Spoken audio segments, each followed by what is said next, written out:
buenas, bienvenidos al Test Corner sobre Reinforcement Learning con DeepQ-Learning y OpenAI Gym. En este Test Corner lo que vamos a ver es una pequeña introducción a lo que es el aprendizaje por refuerzo.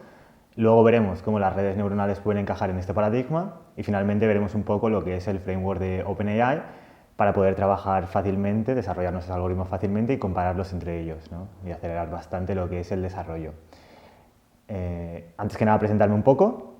Yo soy José Manuel Llorens, soy desarrollador software en IoTSense y bueno, aquí también os dejo mi correo por si tenéis cualquier duda, cualquier feedback, pregunta o lo que sea, comentario sobre este Test Corner o Reinforcement Learning en general, pues sentiros completamente libres de contactar conmigo a través de él, mandarme un correo sin ningún tipo de problemas. Vale. Vamos a empezar por presentar lo que es el aprendizaje por refuerzo, ¿vale?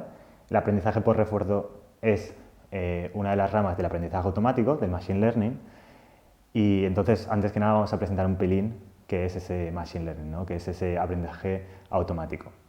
Bueno, bien, pues es una rama, es una subrama de lo que es la inteligencia artificial y es la rama que se centra en aprender de los datos, aprender de la experiencia.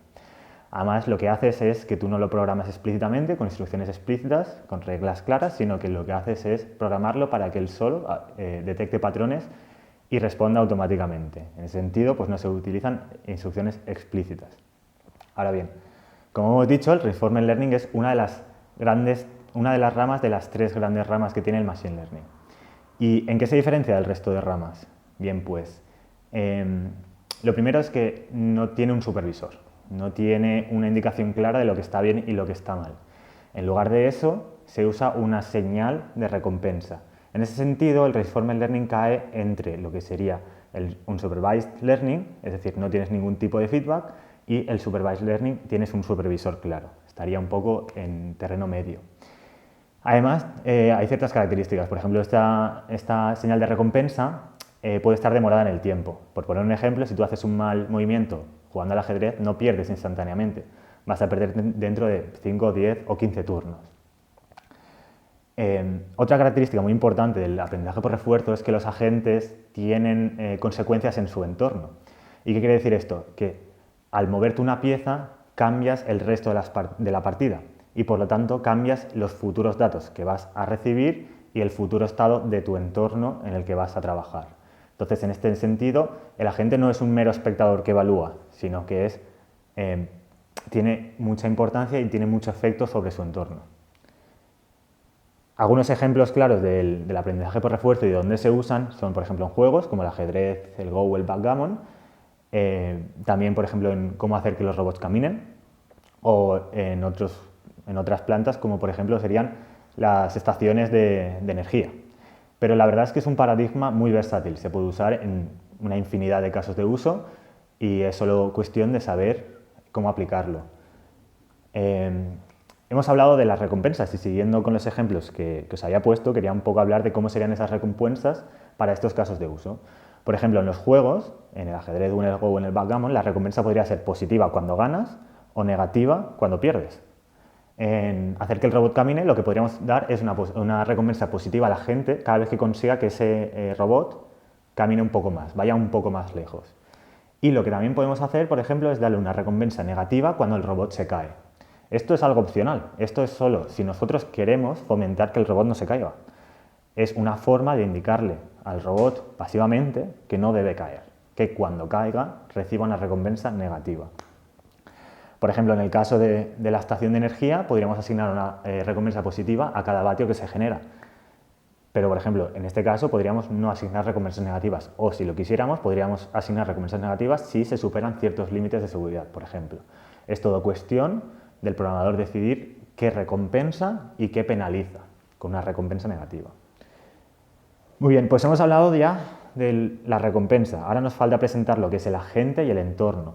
El agente es nuestro algoritmo, es nuestro módulo, es el que toma las decisiones, ¿vale? Y el entorno es el mundo en el que estamos. Por ejemplo, siguiendo el ejemplo del ajedrez, el agente sería aquel que decide qué pieza mover. Y el entorno sería el propio tablero de ajedrez que contiene el estado de su mundo, que en este caso es simplemente ese tablero de ajedrez y sus piezas, como están colocadas. Entonces, en cada momento, en cada paso, el agente, ejecutará una acción. Al ejecutar esa acción, el estado de su environment, de su entorno, cambiará.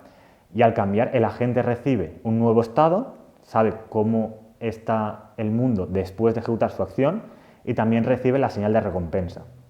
Entonces, por consiguiente, el entorno lo que hace es en cada paso recoger la acción del agente, emitir su nuevo estado y emitir la señal de recompensa.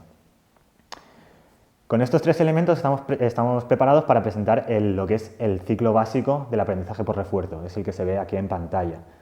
Repasemos. Un agente toma una acción que cambia el estado de un entorno, que emite el nuevo estado y además emite una recompensa, que será la señal que utilice el agente para aprender.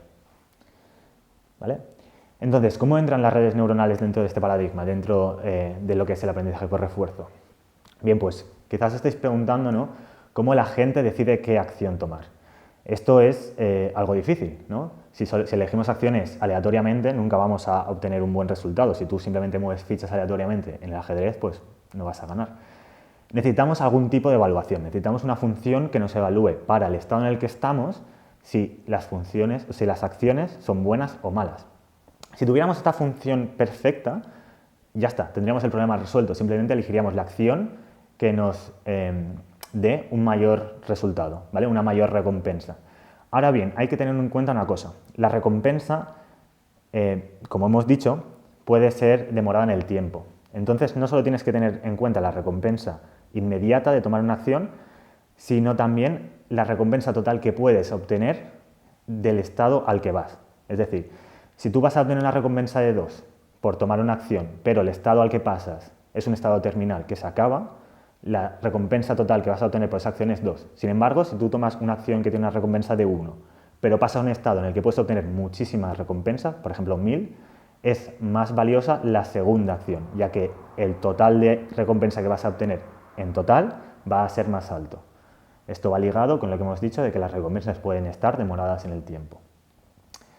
Entonces, necesitamos una forma de evaluar, de saber qué acción tomar. Necesitamos esa función. Esa función obtenerla analíticamente es imposible, ya que los estados son exponencialmente grandes, son enormes y no hay una forma de calcularla. Por suerte, las redes neuronales son aproximadores universales de funciones, que es exactamente lo que necesitamos hacer, aproximar esa función. Aquí podemos ver lo que sería un esquema de cómo funciona esto, de cómo funciona esa red neuronal. Como vemos aquí, esa red neuronal, su input, su entrada, va a ser el estado del mundo, el que nos da el entorno, y su output va a ser una evaluación de cada una de las acciones que podemos tomar. Entonces, podríamos, por ejemplo, simplemente ejecutarlo, obtener esas evaluaciones y tomar la acción que tenga una evaluación más alta. ¿Cuál es el problema? ¿Cómo entrenamos esta red neuronal? En el aprendizaje por refuerzo supervisado clásico tendríamos un supervisor que nos daría este target output que necesitamos para entrenar. Pero como hemos visto, en este paradigma no lo tenemos. Entonces lo que se hace es dejar que el propio agente juegue, que el propio agente haga todos los pasos en la simulación centenares, miles de veces, de forma que vayas entrenando poco a poco la red para que la evaluación de un estado acción se acerque a la recompensa que has obtenido más las recompensas futuras del estado en el que has pasado. Este es un proceso lento en el que tienes que entrenar, reentrenar miles de veces y en el que vas convirtiendo poco a poco a este estado en el que te da una evaluación de la acción correcta.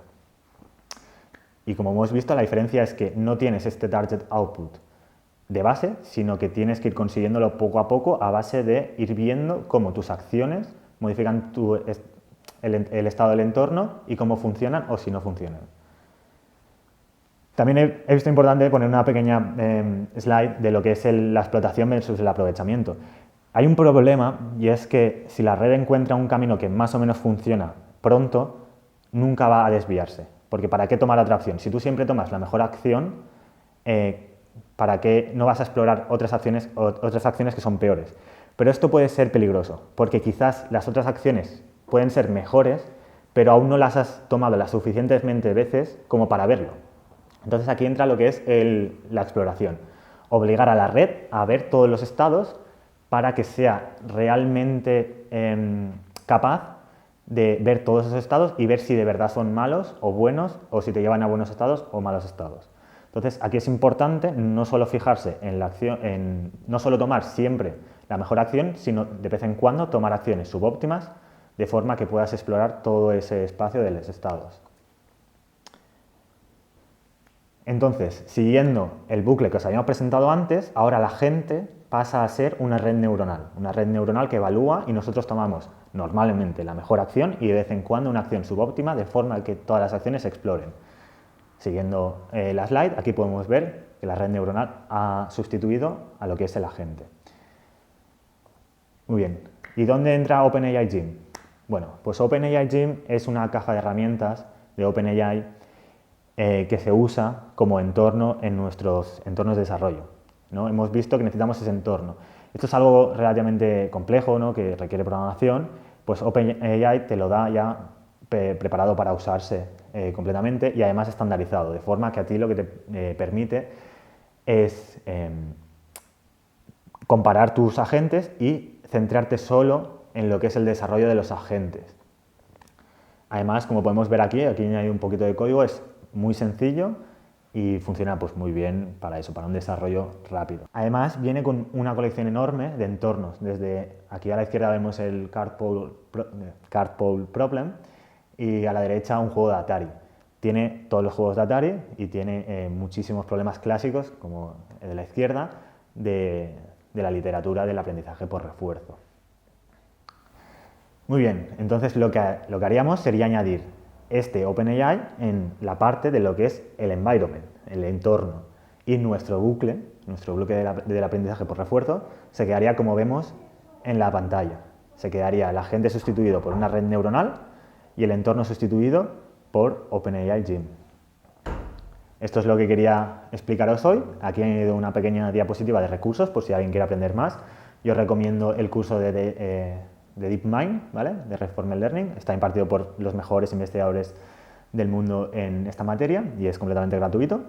Y si alguien quiere investigar también un poco más, aprender un poco más, el Reinforcement Learning and Introduction es el libro básico de esta materia y también está disponible gratis en internet. Aparte de esto, si alguien quisiera poner en práctica todo lo que hemos visto hoy, hoy habrá por la tarde un pequeño taller donde programaremos todo esto y conseguiremos un agente que aprende automáticamente. Eso es todo. Muchas gracias por vuestra atención.